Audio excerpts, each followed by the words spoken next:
Well, here's something to spook you this Halloween. Most Americans have less than $1,000 in their savings accounts, and the number of people with more credit card debt than savings is growing. But instead of being haunted by how hard it is to save money, financial professional Ryan Nesbitt of Cottonwood Associates is here to tell us how we can trick ourselves into making a savings treat. So good morning. So glad to have you. Thank you for having me. Yeah. So first thing, how hard is it for Americans to save? Well, a recent survey showed that 60% of people have less than $1,000 in their savings account, and 20% of people say they have no savings at all. Here's how bad it is. Barely half of Americans have more in savings than they have in credit card debt at this point.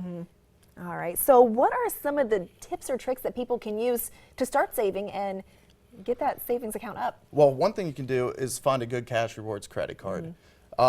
You can go on our website at cottonwoodassoc.com, and we have a list that shows you some of those. And find a good card that you can use to make monthly purchases such as groceries, utilities, gas. And at the end of each and every month, see what those cash rewards are and put that directly into your account. But remember, it's still a credit card, so it's best to pay it off at the end of each and every month in full. And so you're kind of doing two things in one. You're building credit Absolutely. and also saving. So. It's great, yeah, it works out. I think the next thing you said was to play the savings lottery. Explain what that is. A lot of people don't know this now, but a lot of banks and credit unions have started a program where just by making a deposit into a savings account, you actually enter yourself into a chance to win a lottery prize at the end. And it's great because you're not throwing away any money in your investment. You actually get to keep it at the end, even if you don't win. Absolutely. And that's also good, too, to get others involved. Absolutely. Just like working out, you can make it a group goal. So a lot of people get their family members, friends together, and they set a savings goal to see who can reach that first. Or, I know this is a little crazy and weird, but some people are actually pulling together a weekly amount, and each week an individual gets to take home that amount. So you can put that directly into your savings when it's your chance. And having friends and family involved always gives you a little extra motivation to continue saving and working towards a goal. I think so too. And something else that I like are automatic options. Automatic options are great. And a computer is not really as inclined to go out and make that spur of the moment purchase. Maybe we are. So you can set up automatic transfers for the end of each month, and I'll take a predefined amount from your checking and move that directly into your savings.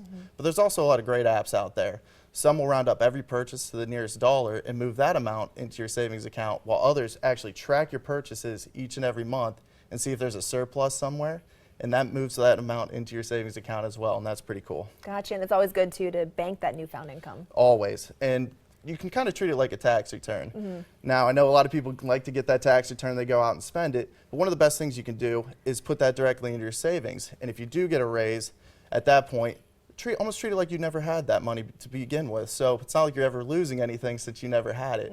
Or if you recently paid off your credit card debt or a car loan, continue to make those payments, but instead of sending it to the lender, pay yourself with that, and that's wonderful as well.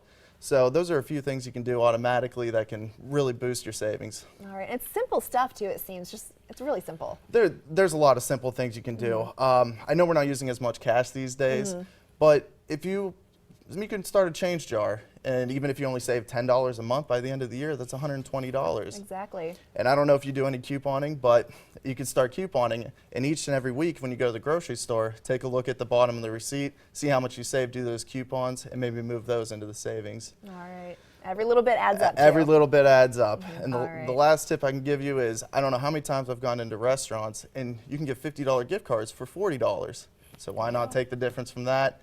Maybe you get a nice meal out of it, and you still can save a little bit of money. All right, can't beat that. Thanks so much, Ryan. Thank you for having me. All right, we'll have all this information on our website, WKBN.com.